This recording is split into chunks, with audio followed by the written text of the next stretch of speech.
صل على رسوله الكريم أما بعد أعوذ بالله من الشيطان الرجيم بسم الله الرحمن الرحيم ولقد نادانا نوح فلنعم المجيبون ونجيناه وأهله من الكرب العظيم وجعلنا ذريته هم الباقين وتركنا عليه في الآخرين سلام على نوح في العالمين إنا كذلك نجزي المحسنين إنه من عبادنا المؤمنين ثم أغرقنا الآخرين صدق اللہ العظیم۔ حضرات برادران اسلام، یہ سورہ صافات کی آیات شریفہ ہیں۔ گزشتہ آیات میں آپ نے سنا کہ اللہ تبارک و تعالیٰ نے عالم آخرت میں اللہ کے نیک بندوں کے لیے، اہل ایمان کے لیے، مومنین صالحین کے لیے جو ثواب ہیں، جو انعامات ہیں، جنت اور اس کی نعمتوں کا تذکرہ ہوا۔ اس کے بعد پھر اللہ کے باغیوں کے لیے، نہ ماننے والوں کے لیے، سرکشوں کے لیے جہنم اور وہاں جو تکالیف ہیں ان کا مختصر سا خاکہ پیش کیا گیا۔ زقوم کے درخت کا بھی ذکر آیا اور یہ بھی ذکر آیا کہ زقوم کا درخت وہ کیسی بری چیز ہے، کتنی بدمزہ اور کتنی تکلیف دہ چیز ہے جو ان کو کھلائی جائے گی، اور پھر اس کے اوپر جو ان کو پینے کو ملے گا وہ بھی بدبودار اور زہریلا مشروب ہوگا، جو ان کے لیے ان کی تکلیف میں اور اضافہ کر دے گا۔ تو بہرحال مجرمین کے لیے، نافرمانوں کے لیے جو عذاب ہوں گے ان کا مختصر سا تذکرہ ہوا، اور اس کے بعد پھر اللہ تبارک و تعالیٰ نے ذکر فرمایا وَلَقَدْ أَرْسَلْنَا فِيهِم مُنذِرِينَ، کہ جن قوموں کو، جن لوگوں کو عذاب ہوگا وہ اللہ کی طرف سے ان پر کوئی ظلم اور زیادتی نہیں ہوگی، اس لیے کہ اللہ تبارک و تعالیٰ پہلے آگاہ کر چکے ہیں ہر قوم میں، ہر علاقے میں۔ اللہ تبارک و تعالیٰ ڈرانے والوں کو بھیج چکے ہیں، اسی کو فرمایا وَلَقَدْ أَرْسَلْنَا فِيهِم مُنذِرِينَ، ہم نے ان میں ڈرانے والے بھیجے تھے۔ منذرین یہاں کہا گیا، اور بہت سی جگہ نذیر کا لفظ بھی آیا ہے۔ منذرین اور نذیر ڈرانے والے اللہ کے نبیوں کو کہا گیا ہے۔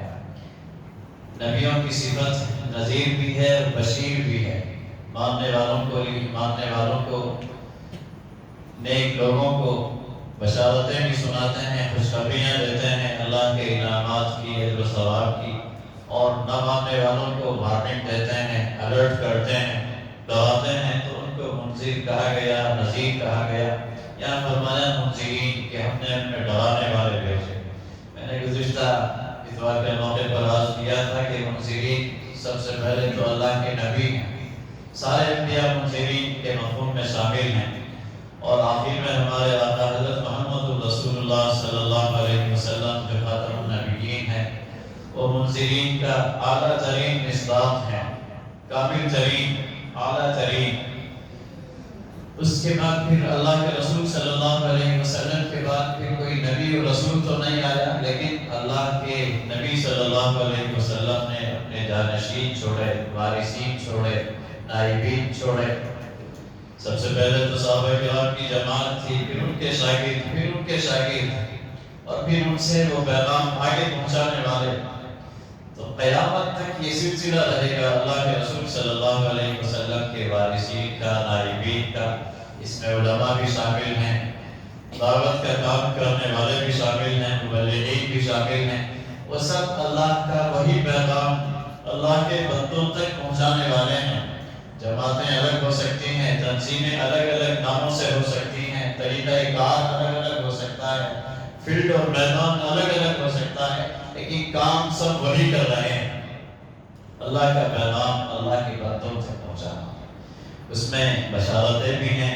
جب قرآن کریم جو اللہ کا کلام ہے، کتاب ہدایت ہے، یہ اللہ کے بندوں تک پہنچائی جاتی ہے تو اس میں بشارتیں بھی ہیں اور ڈر بھی ہے، دونوں چیزیں ہیں۔ قرآن کریم کی سینکڑوں آیات جہاں بشارتیں سناتی ہیں، وہیں سینکڑوں آیتیں ڈراتی بھی ہیں۔ اللہ تبارک و تعالیٰ کے غضب کا، اس کی ناراضگی کا، اس کے عذابوں کا تذکرہ بھی اسی قرآن کریم میں، اسی کتاب ہدایت میں ہے، قرآن میں بھی ہے، احادیث میں بھی ہے۔ تو بہرحال اللہ تبارک و تعالیٰ نے فرمایا کہ ہم نے انہیں ڈرانے والے بھیجے ہیں، تو ایسا نہیں کہ ہم نے ان کو سوچنے سمجھنے کا موقع نہیں دیا یا سوچنے سمجھنے کا کوئی ہم نے انتظام نہیں کیا، مکمل ہم نے انتظام کیا، سسٹم بنایا، پورا نظام بنایا نبوت و رسالت کا، پھر ان کے نائبین کا۔ تو اللہ کا پیغام ان تک پہنچ چکا، اللہ کی روشنی، ایمان کی روشنی ان تک پہنچائی جا چکی، پھر بھی نہیں مانے تو اب وہ مجرم ہیں، اور ان کے لیے پھر وہ عذابات ہیں جن کا تذکرہ اوپر آیات میں گزرا۔ اس کے بعد اللہ نے فرمایا فانظر کیف کان عاقبۃ المنذرین، پھر دیکھ لیجئے کہ ان ڈرائے جانے والے لوگوں کا، جن کو ڈرایا گیا، ان کا انجام کیسا ہوا۔ جو نہیں مانے، ڈرائے جانے کے باوجود، وارننگ کے باوجود، الرٹ کیے جانے کے باوجود بھی نہیں سمجھے اور کفر پر ہی، نافرمانی پر، بغاوت پر ہی جمے رہے، تو پھر ان کا انجام کیسا ہوا۔ قرآن کریم ہی میں بہت سی قوموں کے انجام کا ذکر کیا گیا ہے، اس طرح سے ان کو دنیا میں بھی ہلاک کیا گیا، دنیا میں بھی اللہ کا عذاب ان پر آیا، اللہ کے غضب کا شکار ہوئے، اور آخرت میں جو عذاب ہے وہ جگہ جگہ قرآن کریم میں اللہ تبارک و تعالیٰ نے ذکر فرمایا ہے۔ الا عباد اللہ المخلصین، تو اس برے انجام سے وہی لوگ بچتے ہیں جو اللہ کے مخلصین بنتے ہیں۔ مخلص کہا گیا، مخلصین، مخلص کہتے ہیں سلیکٹ کرنے والے کو، چھانٹنے والے کو، چننے والے کو۔ بندہ مومن اپنے عمل میں مخلص ہوتا ہے، وہ اللہ کی رضا کو چن لیتا ہے، دوسری سب چیزوں کو پیچھے ڈال دیتا ہے، اس کی نیت میں اخلاص ہوتا ہے۔ تو اخلاص کا مطلب ساری چیزوں کو درکنار کر کے صرف اللہ کی رضا اور خوشنودی کو ٹارگیٹ بنا کر اسی کے پیچھے جاتا ہے، تو مخلص ہے۔ اور مخلص اس میں مفعول کا صیغہ ہے، جس کو چن لیا جائے، چھانٹ لیا جائے۔ یہ اللہ کے نیک بندے، اہل ایمان، مومنین، صالحین، یہ اللہ کے مخلصین بندے ہیں، ان کو اللہ نے چن لیا ہے، اللہ نے سلیکٹ کر لیا ہے۔ تو اللہ تبارک و تعالیٰ فرماتے ہیں کہ اس برے انجام سے، اس برے عذاب سے، اس تکلیف دہ صورتحال سے وہی لوگ بچیں گے جن کو اللہ بچائے گا۔ الا عباد اللہ المخلصین، مگر وہ لوگ جو اللہ کے مخلصین بندے ہیں، جن کو اللہ نے بچا لیا ہے، جن کے ساتھ اللہ کی توفیق شامل حال ہو گئی ہے، اللہ نے جن کو ہدایت سے نواز دیا ہے۔ یاد رکھیں، مومن ہو جانا، نیک بن جانا، یہ انسان کا اپنا کمال نہیں ہے، یہ اللہ تبارک و تعالیٰ کا احسان ہے۔ یہ فیصلے اللہ کی طرف سے ہوتے ہیں، اللہ کی طرف سے منتخب کیا جاتا ہے، چنا جاتا ہے، اس لیے ان کو مخلصین کہا گیا۔ وہی اس خسارے سے، نقصان سے، اللہ کے اس عذاب سے بچ سکتے ہیں۔ بہرحال یہاں تک گزشتہ اتوار میں ترجمہ اور مختصر تشریح ہوئی تھی۔ اب اسی ضمن میں اللہ تبارک و تعالیٰ نے اگلی آیتوں میں تذکرہ فرمایا، وَلَقَدْ نَادَانَا نُوحٌ فَلَنِعْمَ الْمُجِيبُونَ۔ اللہ تبارک و تعالیٰ نے جو بھی فرمایا گزشتہ آیت میں کہ ہم نے ڈرانے والے بھیجے ہیں، انہی ڈرانے والوں میں، اللہ کے انہی نبیوں میں حضرت نوح علیہ السلام گزرے ہیں۔ آپ نے بارہ نام سنا ہوگا، واقعات بھی سنے ہوں گے۔ قرآن کریم میں درجنوں صورتوں میں حضرت نوح علیہ السلام کا تذکرہ ہے، یہاں مختصر تذکرہ کیا گیا ہے۔ حضرت نوح علیہ السلام کا جو زمانہ ہے وہ حضرت آدم علیہ السلام کے قریب کا زمانہ، قریب کا مطلب چند ہزار سال کا فاصلہ ہے، گیپ ہے۔ خود حضرت آدم علیہ السلام ہی دنیا میں تقریباً 1000 برس رہے۔ حضرت آدم علیہ السلام کے بعد پھر حضرت شیس ہوئے، حضرت ادریس علیہ السلام ہوئے، اور حضرت ادریس کے بعد پھر حضرت نوح علیہ السلام کا زمانہ آتا ہے۔ اور حضرت نوح علیہ السلام کی یہ خصوصیت ہے، ان کی نرالی شان یہ ہے کہ وہ ابو البشر ثانی کہے جاتے ہیں۔ سب سے پہلے ابو البشر تو سارے انسانوں کے بعد جد امجد وہ تو حضرت آدم علیہ السلام ہیں، ساری دنیا میں جو انسان ہیں انہیں کی اولاد ہیں، انہیں کی نسل سے ہیں، وہ ابو البشر ہیں۔ یہ ہم سب کا ایمان ہے، عقیدہ ہے الحمدللہ۔ ہم یا پوری دنیا میں بسنے والے انسان کسی اور کی نسل سے نہیں ہیں، حضرت آدم علیہ السلام کی نسل سے ہیں۔ آج جو دنیا میں کافرانہ عقیدہ ہیں، خیالات ہیں، ان میں تھیوری اور ایک نظریہ یہ بھی ہے کہ انسان پہلے کچھ جانور تھا اور پھر ترقی کرتے کرتے اس شکل میں پہنچا ہے جہاں تک آیا ہے۔ یاد رکھیں وہ تمام آسمانی کتابوں کے اور تمام نبیوں کی تعلیمات کے بالکل برخلاف اور بے بنیاد اور من گھڑت ایک نظریہ ہے جو کافرانہ نظریہ ہے۔ کسی مسلمان کے لیے گنجائش ہی نہیں کہ اس نظریے کو دل میں بھی جگہ دے۔ تو بہرحال حضرت آدم علیہ السلام تو ابو البشر اول ہیں۔ حضرت نوح علیہ السلام کو ابو البشر ثانی اس لیے کہا جاتا ہے کہ حضرت نوح علیہ السلام کے زمانے میں جو عذاب آیا اللہ کا، آپ نے سنا ہوگا تفصیلی واقعہ قرآن کریم میں دوسری صورتوں میں تفصیلی تذکرہ بھی ہے کہ تقریباً 1000 سال 950 سال حضرت نوح علیہ السلام نے محنت کی اپنی قوم میں، اللہ کا پیغام توحید کا پیغام تک پہنچایا۔ فَلَبِثَ فِيهِمْ أَلْفَ سَنَةٍ إِلَّا 50 عَامًا، 950 سال کا تذکرہ تو قرآن میں ہے۔ اپنی قوم میں وہ رہے اور انہوں نے نبوت کا فریضہ انجام دیا، اللہ کے بندوں کو اللہ کے عذاب سے ڈرایا، ماننے والوں کو بشارتیں بھی سنائیں، سارے کام کی جو نبیوں اور رسولوں کے ہوتے ہیں، محنتیں کی تقریباً 950 سال تک۔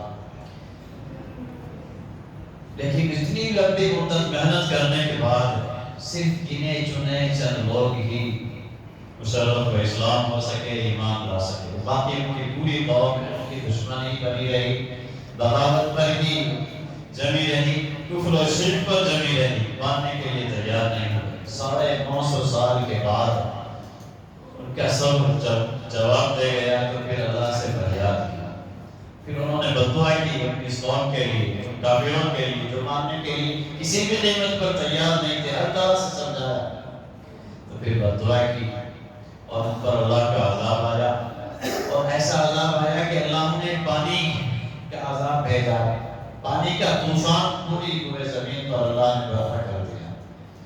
زمین سے بھی پانی اگلا، جگہ جگہ سے ہر جگہ سے چشمے پھوٹ پڑے، زمین سے پانی بھرنے لگا، آسمانوں سے بھی اللہ نے موسلادھار پانی برسایا۔ آپ دنیا میں آپ سنتے ہوں گے کبھی کبھی خبروں میں کہ فلاں علاقے میں فلاں جگہ بادل پھٹ گیا تو اس علاقے میں سیلاب آ جاتا ہے، پانی کا ریلا آ جاتا ہے اور بستی کی بستی، محلے کے محلے بہ جاتے ہیں۔ وہ مختصر سا کوئی بادل کا ٹکڑا ہوتا ہے کسی ایک جگہ، ایسے حادثات پیش آتے ہیں۔ اس وقت اللہ تبارک و تعالیٰ نے پورے آسمان سے ہر جگہ اس طرح پانی برسایا جیسے بادل پڑنے سے پانی دفعتاً زمین پر گر پڑتا ہے، تو زمین سے بھی پانی اگلا، آسمانوں سے بھی پانی برسایا گیا موسلادھار، تو پوری ہوئے زمین میں پانی پانی ہو گیا۔ اور حضرت نوح علیہ السلام کو اور ان کے ساتھ اہل ایمان کو بچانے کے لیے، ان کی نجات کے لیے اللہ نے پہلے سے انتظام کرا دیا تھا۔ اپنے نبی حضرت نوح علیہ السلام کو ہدایت دے دی گئی تھی، قرآن کریم میں تذکرہ ہے دوسری جگہ اس کا، کشتی بنانے کی اللہ کی طرف سے ہدایت دی گئی تھی کہ کشتی تیار رکھو۔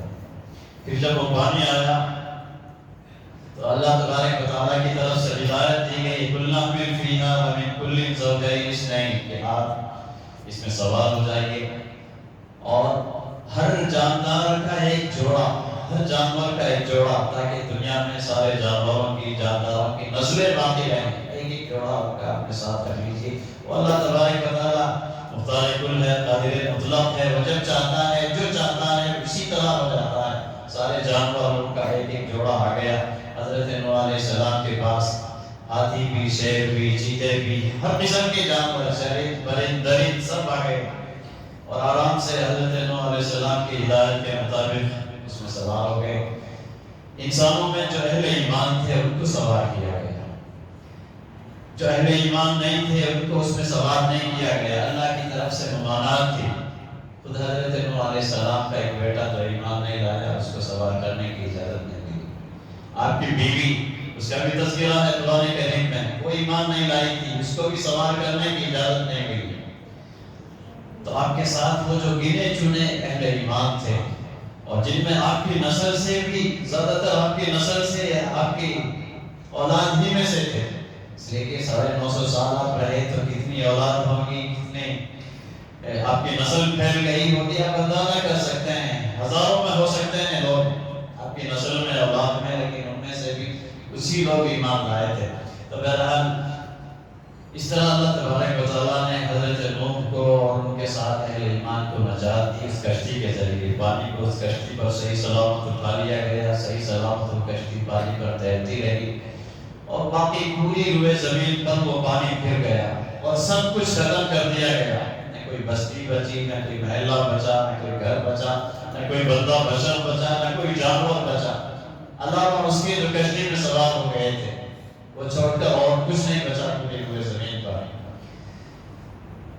تو اس کے بعد پھر جب وہ پانی اترا اللہ کی طرف سے، وہ کشتی جو تھی پہاڑ پر جا کر ڈگی، اور اس میں سے پھر آہستہ آہستہ زمین سوکھی، وہ کشتی میں سے نکلے حضرت نوح علیہ السلام اور آپ کے ساتھ وہ اہل ایمان۔ اس کے بعد پھر انہی سے وہ نسل چلی۔ تو وہ جو کشتی میں جو سوار تھے آپ ہی کی نسل سے تھے، آپ ہی کی ذریت تھے، انہی سے پھر یہ دنیا آباد ہوئی، بسی۔ قرآن کریم میں بھی اللہ نے اس طرح اشارہ کیا ہے وَجَعَلْنَا ذُرِّيَّتَهُ هُمُ الْبَاقِينَ، انہی کی ذریت کو ہم نے باقی رکھا، اور اس ذریت میں بھی پھر جو اہل ایمان تھے ان کو ہی بچایا گیا، انہی کو باقی رکھا گیا، انہی سے پھر یہ دنیا آباد ہوئی۔ اس لیے کہا جاتا ہے کہ ابو البشر ثانی، یعنی دوسرے نمبر پر جو ابو البشر ہیں، سارے انسانوں کے باپ ہیں، وہ حضرت نوح علیہ السلام ہے۔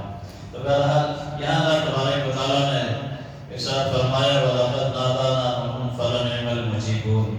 یہاں حضرت نوح علیہ السلام کے واقعے کا آخری حصہ اللہ نے ذکر فرمایا ان آیتوں میں، اور تحقیق کے نوح علیہ السلام نے ہم کو پکارا، کب پکارا؟ آخر میں 950 سال محنت کرنے کے بعد جب نا امید ہو گئے، مایوس ہو گئے اس قوم سے، تو پھر اللہ سے فریاد کی، اللہ کو پکارا کہ اللہ اب تو ان سے نمٹ لے، یہ ماننے والے نہیں ہیں۔ فَلَنِعْمَ الْمُجِيبُونَ، تو ہم کیا ہی بہتر جواب دینے والے ہیں، کیا ہی بہترین فریاد کو سننے والے، قبول کرنے والے ہیں۔ مجیب کہا جاتا ہے جواب دینے والے کو، قبول کرنے والے کو۔ تو حضرت نوح علیہ السلام نے پکارا، اللہ سے فریاد کی، اللہ سے دعا کی اس قوم کے بارے میں، تو اللہ تعالیٰ فرماتے ہیں کیسے بہترین جواب دینے والے، کیسے بہترین فریاد کو سننے والے، قبول کرنے والے ہیں۔ کس طرح اللہ نے قبول کیا میں نے بتایا کہ باقاعدہ پہلے حضرت نوح علیہ السلام کو ہدایت دی گئی کہ کشتی تیار کرو، ظاہر ہے برسوں اس میں لگے ہوں گے، مشینیں نہیں تھی اس زمانے میں، برسوں میں جا کر کے وہ کشتی تیار ہوئی، بہت بڑی کشتی وہ بنائی گئی تھی، ظاہر ہے ساری دنیا کے جانوروں کا ایک ایک جوڑا بھی اس میں سوار کرنا تھا، اس کا ڈیزائن، اس کا سائز، سب کچھ پلاننگ اللہ کی طرف سے بتا دی گئی کیسی کشتی بنانا۔ اس سے پہلے دنیا میں کشتی کا تصور نہیں تھا، پانی پر کوئی چیز تیر سکتی ہے اس کا دنیا میں تصور نہیں تھا، کوئی سوچ نہیں سکتا تھا، تو یہ انوکھی چیز تھی۔ دنیا میں کشتی کا وجود وہیں سے ہوا، حضرت نوح علیہ السلام اس کے موجد ہیں، پہلی دفعہ بنانے والے اللہ کی ہدایت کے مطابق۔ وَنَجَّيْنَاهُ وَأَهْلَهُ مِنَ الْكَرْبِ الْعَظِيمِ، اللہ تبارک و تعالیٰ فرماتے ہیں کہ ہم نے ان کی فریاد کو سنا، ان کی دعا کو قبول کیا، اور ہم نے ان کو اور ان کے اہل کو نجات دی من الکرب العظیم، بڑے کرب و درد سے، بڑی تکلیف سے۔ ایک نبی کے لیے اس سے بڑھ کر اور کوئی تکلیف نہیں ہوتی کہ اس کی قوم اس کے پیغام کو ٹھکرائے۔ نبی کا جو مشن ہوتا ہے، نبی کی زندگی کا جو مقصد ہوتا ہے، وہ اللہ کے پیغام کو اللہ کے بندوں تک پہنچانا، ان کا ٹارگیٹ اللہ کے بندوں کی ہدایت ہے۔ جب قوم ٹھکرا دے اور کسی بھی طرح ماننے کے لیے تیار نہ ہو، تو اس سے بڑھ کر اور کرب عظیم، اس سے بڑھ کر اور تکلیف دہ صورتحال نبی کے لیے کیا ہو سکتی ہے؟ تو اللہ تبارک و تعالیٰ فرماتے ہیں کہ ہم نے نوح اہلہ کے اہل کو، یہاں اہل کہا گیا، اہل میں بھی وہ جو ایمان لائے تھے انہیں کو اجازت ملی سوال کرنے کی، ورنہ تو قرآن کریم میں دوسری جگہ ذکر ہے ایک بیٹا جو ایمان نہیں لایا تھا اس کو سوال نہیں کیا گیا، اور جب وہ ڈوبنے لگا تو آخری وقت تک بھی حضرت نوح علیہ السلام نے اس کو پکارا۔ باپ بہرحال باپ ہوتا ہے، نبی بھی انسان ہوتے ہیں، ان کے دل میں بھی اولاد کی محبت ہوتی ہے، اولاد کے لیے شفقت کا جذبہ ہوتا ہے، تو جب وہ ڈوبنے لگا اپنی آنکھوں سے دیکھ رہے تھے ڈوبتے ہوئے کو، اس وقت بھی پکارا یا بنی ارکب معنا، اے بیٹے ہمارے ساتھ اس کشتی میں سوار ہو جا، ولا تکن مع الکافرین، کافروں کے ساتھ مت جا، کفر کا راستہ چھوڑ دے، ایمان قبول کر لے اور ہمارے ساتھ آیا۔ لیکن وہ اس کے مقدر میں ہدایت نہیں تھی، کہنے لگا صحابی الی جبل یعصمنی من الماء، کہ میں پہاڑ پر چڑھ جاؤں گا، پہاڑ پر چڑھ جاؤں گا، پہاڑ کی چوٹی تک تو پانی پہنچ ہی نہیں سکتا۔ جب پانی کم تھا اس وقت تک یہ بات چیت ہوئی تھی، یہ مکالمہ ہوا تھا، لیکن اس پانی نے کسی پہاڑ کی چوٹی کو بھی نہیں چھوڑا۔ اللہ تبارک و تعالیٰ نے پہاڑوں کی چوٹیوں پر سے بھی پانی کو گرا دیا، وہیں سے اس کو پانی کی ایک لہر لے گئی اور غرق ہو گیا۔ اللہ سے بھی فریاد کی حضرت نوح علیہ السلام نے، اللہ کے سامنے بھی یہ مسئلہ رکھا ہے، اللہ یہ تو میرا بیٹا ہے، اس کے بارے میں تو اجازت دے دی جائے، اس کو تو بچا لیا جائے۔ اللہ نے فرمایا انہ لیس من اہلک، کہ اے ہمارے نبی، اے نوح، یہ آپ کا اہل نہیں ہے۔ اہل و عیال کہا جاتا ہے گھر والوں کو، اللہ تبارک و تعالیٰ نے فرما دیا کہ یہ آپ کا اہل بننے کا لائق نہیں ہے۔ انہ عمل غیر صالح، اس کے پاس ایمان و عمل کی دولت نہیں ہے، وہ نیکی کے راستے پر نہیں ہے، وہ آپ کا اہل نہیں ہو سکتا۔ اس سے پتہ چلا کہ اللہ تبارک و تعالیٰ کے یہاں جو کام آئیں گے وہ صرف خون کے رشتے نہیں، ایمان کا رشتہ کام آئے گا، ایمان کا رشتہ کام آئے گا۔ خون کے رشتے بھی اگر کچھ کام آئیں گے ایمان کے ساتھ، نیکی کے ساتھ، خون کے رشتے بھی کام آئیں گے لیکن ایمان کے ساتھ، بغیر ایمان کے خون کا رشتہ بھی کام نہیں آئے گا۔ حضرت نوح علیہ السلام کا بیٹا، اس سے قریبی رشتہ تو اور کوئی ہو نہیں سکتا، باپ اور بیٹے کا جو رشتہ ہوتا ہے خون کا، وہ رشتہ کام نہیں آیا۔ میاں بیوی کا رشتہ کتنا قریب کا ہوتا ہے، کتنے کلوز ہوتے ہیں دونوں۔ اللہ تبارک و تعالیٰ نے مثال دے دی کہ نوح علیہ السلام کی بیوی، لوط علیہ السلام کی بیوی، وہ دونوں نبی کی بیویاں تھیں، نبیوں کی بیویاں تھیں، لیکن ایمان نہیں تھا، وہ رشتہ کام نہیں آیا، وہ بھی اللہ کے عذاب میں گرفتار ہو گئی۔ تو اللہ کے یہاں اللہ تبارک و تعالیٰ نے جو یہاں اہل کا لفظ استعمال کیا، اس سے مراد وہی اہل، وہی گھر والے جو ایمان لا چکے تھے، آپ کے ساتھ تھے۔ وَنَجَّيْنَاهُ وَأَهْلَهُ، اور ہم نے نوح علیہ السلام کو اور ان کے اہل کو یعنی اہل ایمان کو نجات دی اس کرب عظیم سے، تکلیف دے، بڑی تکلیف دے صورتحال سے ہم نے ان کو نجات دی۔ وَجَعَلْنَا ذُرِّيَّتَهُ هُمُ الْبَاقِينَ، اور اس کے بعد پھر ہم نے انہی کی ذریت کو باقی رہنے والی بنایا۔ اس دنیا میں پھر جو نسل چلی، جو آباد رہی دنیا، انہی کی نسل سے، انہی کی ذریت سے، انہی اہل ایمان سے رہی۔ اس کے بعد پھر آگے چل کر پھر تقسیم ہو گئے، کچھ ایمان کے راستے پر رہے، کچھ پھر سے کفر و شرک میں مبتلا ہو گئے۔ یہ اللہ کا نظام ہے، اللہ کی مشیت ہے، ورنہ تو سب سے پہلے انسان جو دنیا میں تھے حضرت آدم علیہ السلام، وہ خود اللہ کے نبی تھے، اللہ کے نبی تھے، اللہ کی بندگی کرنے والے تھے، لیکن ان کی اولاد میں آگے چل کر کافر بھی ہوئے، مشرک بھی ہوئے، سب طرح کے لوگ ہوئے۔ اسی طرح پھر آگے نوح علیہ السلام کی نسل سے جو دنیا آباد ہوئی، ان میں بھی پھر آگے چل کر کچھ ہدایت پر رہے، کچھ پھر گمراہ ہو گئے، کفر و شرک میں مبتلا ہو گئے۔ تو یہ اللہ کی مشیت ہے، اس دنیا میں سب قسم کے لوگوں کو وہ رکھتا ہے، ورنہ وہ چاہے تو لَهَدَاكُمْ أَجْمَعِينَ وَلَوْ شَاءَ لَهَدَاكُمْ أَجْمَعِينَ، اللہ چاہے تو سب کو ایک ہی راستے پر چلا دے، اس کے لیے کچھ مشکل نہیں ہے، کوئی بڑا کام نہیں ہے، لیکن یہ اللہ کی منشا نہیں ہے، اللہ کی جو پلاننگ ہے، اللہ کی جو تجویز ہے وہ یہ ہے کہ اچھے برے، ایمان بھی، کفر بھی، شر بھی، خیر بھی، نیکی بھی، بدی بھی، سب رہے، تبھی تو کمپیئر کر کے پتہ چلے گا اچھا اور کیا ہوتا ہے، برا کیا ہوتا ہے۔ ایمان کیا ہے، کفر کیا ہے۔ اگر سب مومن ہی مومن ہو جائیں، سب اچھے ہی ہو جائیں، نیک بن جائیں، تو بدی کو پھر کیسے سمجھا جائے گا؟ بدی کا کیا پتہ چلے گا؟ پھر نیکی کی کیا قدر ہوگی؟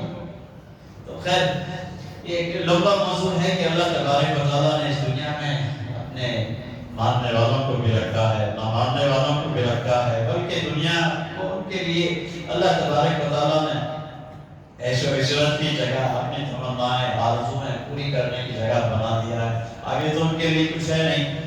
وَتَرَكْنَا عَلَيْهِ فِي الْآخِرِينَ، اس کے بعد اللہ تبارک و تعالیٰ فرماتے ہیں کہ ہم نے نوح علیہ السلام پر بعد میں آنے والوں میں نوح علیہ السلام کے لیے ذکر خیر چھوڑا، اچھا نام ان کا چھوڑا کہ لوگ بعد میں آنے والی قومیں، بعد میں آنے والی امتیں، قیامت تک اہل ایمان ان کو یہ کہتے رہیں گے سلام علی نوح فی العالمین، ہمیشہ ان پر سلام پڑھا جائے گا، علیہ السلام کہا جائے گا۔ اللہ کے نبی کا، کسی بھی نبی کا جب نام لیا جاتا ہے تو علیہ السلام کہا جاتا ہے کہ ان پر اللہ کی طرف سے سلامتی ہو، اللہ کی رحمتیں ہوں۔ تو یہ ہم نے ان کا ذکر خیر چھوڑ دیا قیامت تک کے لیے۔ کتنا زمانہ ہو گیا، کتنے ہزار لاکھوں سال ہو گئے حضرت نوح علیہ السلام کو دنیا سے گزرے ہوئے، لیکن اللہ نے ان کے نام کو زندہ رکھا ہے، ان کا ذکر خیر دنیا میں باقی رکھا ہے، اور ان پر سلام بھیجنے والے اللہ کے اہل ایمان بندے سلام بھیجتے رہتے ہیں، اور یہ کہتے رہتے ہیں سلام علی نوح فی العالمین، کہ نوح علیہ السلام پر سلام ہو۔ فی العالمین، ساری دنیا جہاں میں ہر قسم کے، ہر رنگ و نسل کے لوگ، ہر علاقے کے لوگ، ہر زبان کے بولنے والے لوگ ان پر سلام بھیجتے رہتے ہیں۔ عالمین سے مراد یہاں یہی ہے کہ دنیا جہاں میں ہر زمانے میں، ہر علاقے میں، ہر رنگ و نسل کے لوگ، ہر زبان کے بولنے والے لوگ ان پر سلام بھیجتے رہیں گے، علیہ السلام کہتے رہیں گے۔ اِنَّا كَذَلِكَ نَجْزِي الْمُحْسِنِينَ، اور ہم نیکوکاروں کو اسی طرح جزا دیا کرتے ہیں، بدلہ دیا کرتے ہیں۔ ظاہر ہے اللہ کے نبیوں سے بڑھ کر اور کون نیک ہو سکتا ہے؟ تو اللہ تبارک و تعالیٰ اپنے نیک بندوں کی نیکی کو، اس کے اجر کو ضائع نہیں کرتے، دنیا میں بھی اس کا اچھا صلہ ملتا ہے۔ اس سے بڑھ کر اور کیا صلہ ہوگا دنیا میں کہ ہزاروں لاکھوں سال گزرنے کے باوجود بھی آج ان کے نام کے ساتھ اس پر سلام بھیجا جاتا ہے۔ اس سے بڑھ کر عزت اور اعزاز اور اکرام اور کیا ہو سکتا ہے؟ اور آخرت میں جو درجات ہیں اللہ کے نیک بندوں کے لیے، اور ان میں بھی پھر اللہ کے نبیوں کے لیے، ان کا تو کیا کہنا۔ اِنَّهُ مِنْ عِبَادِنَا الْمُؤْمِنِينَ، بے شک وہ ہمارے مومن بندوں میں سے تھے۔ مومن بندوں میں بھی ممتاز اور مومنین کے سربراہ تھے، اپنے زمانے میں، اپنے وقت میں مومنین کے سربراہ تھے، قائد تھے، رہنما تھے، لیڈر تھے، نبی تھے۔ ثم اغرقنا الآخرین، اللہ تبارک و تعالیٰ فرماتے ہیں کہ ہم نے پھر ان دوسروں کو جو ان کے ساتھ ایمان نہیں لا سکے، کشتی میں سوار نہیں ہوئے، ان سب کو ہم نے پھر غرق کر دیا تھا، پانی میں ڈبو کر ہلاک کر دیا تھا، ان کا نام و نشان مٹا دیا گیا۔ آج کوئی ان کا نام لینے والا بھی نہیں۔ ان میں ظاہر ہے بڑے چھوٹے سب قسم کے لوگ ہوں گے، عزت والے بھی ہوں گے دنیا کے اعتبار سے، لیڈران بھی ہوں گے، مالدار بھی ہوں گے، سب ہوں گے، لیکن ان سب کا نام و نشان مٹا دیا گیا، غرق کر دیا گیا۔ بس یہ چند آیات میں اللہ نے مختصر تذکرہ کیا ہے حضرت نوح علیہ السلام کا۔ اس کے بعد کی آیات میں پھر حضرت ابراہیم علیہ السلام کا تذکرہ ہے۔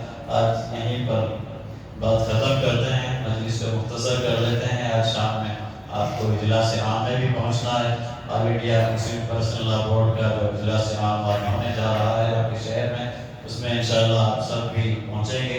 کوشش کریں ضرور اس کے لیے وقت نکالیں اور اس اجلاس کو کامیاب بنائیں، اس میں اس کی کامیابی میں آپ بھی شرکت فرمائیں، انشاءاللہ اجر عظیم کے مستحق ہوں گے۔ اور یہ آپ کی دینی، ملی اور قومی ذمہ داری بھی ہے کہ ایسے پروگراموں میں آپ پیچھے نہ رہیں۔ وآخر دعوانا الحمدللہ رب العالمین، الحمدللہ رب العالمین، اللہم صلی علی سیدنا و شفیعنا و حبیبنا مولانا محمد وعلى وسلم۔ ربنا آتنا فی الدنیا حسنہ وفی الآخرۃ حسنہ وقنا عذاب النار۔ اے مولا کریم، نور الجلال عالم، اس وقت آپ کے پاک گھر میں بیٹھ کر آپ کے پاک پاک کتاب قرآن مقدس کی چند آیتیں ہم نے تلاوت کی ہیں، ان کے معانی اور مفہوم کو سمجھنے کی، سمجھانے کی کوشش کی ہے۔ مولا کریم ہماری اس مجلس کو قبول فرما۔ قرآن کریم کی آیات کی تشریح میں جو کچھ کہا گیا، سنا گیا، اس کہنے سننے کو قبول فرما۔ کہنے سننے سے زیادہ ہمیں سمجھنے کی توفیق عطا فرما، اور سمجھنے سے بھی زیادہ اللہ سب کو عمل کی توفیق عطا فرما۔ اپنے نبیوں کے راستے پر، نیک بندوں کے راستے پر، اہل ایمان کے راستے پر ہم سب کو گامزن فرما۔ اپنے اہل ایمان بندوں میں ہم سب کو شامل فرما۔ دنیا میں بھی ایمان پر زندہ رکھ، اور ایمان کے ساتھ ہی خاتمہ ہم سب کے لیے مقدر فرما، اور اہل ایمان اور مومنین ہی کے ساتھ ہمارا حشر فرما، انہی کے ساتھ ہمیں محشور فرما۔ اے مولا کریم، ہر قسم کی گمراہیوں سے ہم تمام کی، ہماری نسلوں کی حفاظت فرما۔ اپنے اس کتاب عظیم کے ساتھ، قرآن مجید کے ساتھ زیادہ سے زیادہ تعلق ہمیں نصیب فرما، زیادہ سے زیادہ اسے پڑھنے کی، سمجھنے کی، اس پر عمل کی توفیق عطا فرما۔ اے مولا ہماری دعاؤں کو اپنے فضل و کرم سے قبول فرما۔ صلی اللہ تعالی علیہ محمد و آلہ و صحبہ اجمعین برحمتک یا ارحم الراحمین۔